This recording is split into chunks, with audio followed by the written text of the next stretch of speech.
এক প্লেট বিরিয়ানির সঙ্গে ফ্রি রয়েছে পোকা। ফের এমনই বিতর্কে হাজি বিরিয়ানি। শিলিগুড়ির চম্পাশরী এলাকায় একটি হাজি বিরিয়ানির দোকান থেকে কেনা বিরিয়ানিতে পোকা পাওয়া যাওয়ায় চাঞ্চল্য ছড়ালো এলাকা জুড়ে। জানা গিয়েছে, বুধবার এক কলেজ ছাত্রী বাড়ি ফেরার পথে ওই দোকান থেকে বিরিয়ানি কিনে নিয়ে যান। বাড়িতে গিয়ে বিরিয়ানি খোলার পর তিনি দেখতে পান মাংসের মধ্যে রয়েছে অসংখ্য পোকা। তিনি তৎক্ষণাৎ ওই বিরিয়ানি দোকানে ফিরে গিয়ে দোকানদারকে সমস্ত বিষয়টি জানান। প্রথমে দোকানদার বিষয়টি অস্বীকার করলেও পরে স্বীকার করে নেন বিরিয়ানি বাসি ছিল।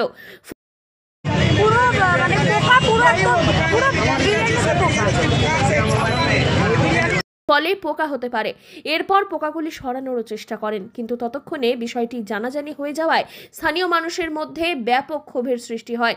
দোকান বন্ধের দাবিতে রাস্তায় নেমে প্রতিবাদ জানান এলাকাবাসী। কিছু সময়ের জন্য ব্যাহত হয় যান চলাচল। খবর পেয়ে ঘটনাস্থলে পৌঁছয় প্রধাননগর থানার পুলিশ। দোকানদার দোকান খোলা রেখেই পালিয়ে যান। তো আনার পরে ও কি করলো, ছেড়ে ফেলে বলো পোকা না এটা, ঠিক আছে। লাস্টে যখন আমরা সবাই মিলে ধরলাম, ও বলে কিনা বাসি মাল ডেলি বিক্রি হয় না, তো ওই বাসিটা দিয়েছি, তার জন্য হতে পারে। কেন বাসি মাল বিক্রি করবে? মানে দোকানে নিয়ে এসেছিল, বিরিয়ানিটা নিয়ে এসে দেখিয়েছিল, কিন্তু সে ছেড়ে দিয়েছিল। দোকানের মালিক নাকি? পুলিশ দোকানের ভেতরে সামগ্রী সরিয়ে তালা লাগিয়ে দেয় এবং উত্তেজিত জনতাকে শান্ত করে পরিস্থিতি নিয়ন্ত্রণে আনে।